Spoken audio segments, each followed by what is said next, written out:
9:18 on this Friday morning, Atlanta traffic. We can all relate to being stuck on metro roadways for longer than we'd like. But you know, some of those traffic jams are not the result of poor city planning, but rather they were intentional racial segregation that was put into place to try to destroy and divide. A prime example is Auburn Avenue.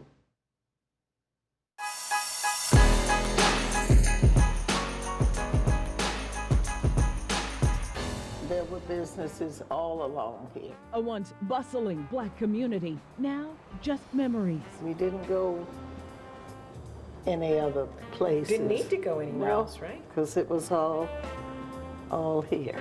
Inside the Oddfellows building, current owner Janice Perkins recounts its heyday. Built in 1913, it is one of the oldest buildings on Auburn Avenue. Any kind of entertainment for the blacks in the city was held here. Nearby were clubs, banks, barbershops, the epicenter of black-owned business and excellence.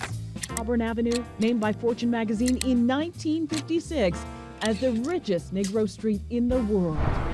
Just 2 years later, life in the sweet Auburn community began to sour. Work on the downtown connector began, dividing Auburn Avenue and the black community. It ruined the area, totally. It knocked out its customer base and it knocked out half the block. So it never was what it was before. And the intention here was to move the black business area to the west side. Retired Georgia Tech professor Dr. Ron Bayer detailed all of it in his award-winning book, Race and the Shaping of 20th Century Atlanta. His extensive research revealed that on Auburn Avenue, the highway was used to destroy the community by cutting businesses off from their customers, while in other parts of the city, streets and roads were used to divide, creating barriers and buffers between blacks and whites. Everything that Atlanta is now didn't happen haphazardly, it was planned. And it was planned with race in mind, sometimes to prevent violence, but sometimes just to maneuver the black community into certain areas. But it was planned with race in mind, no question.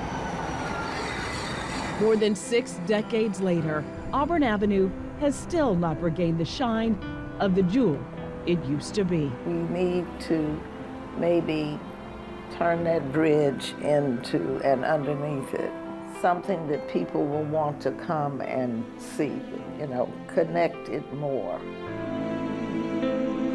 as it should have been. Tracy Hutchins, Atlanta News First.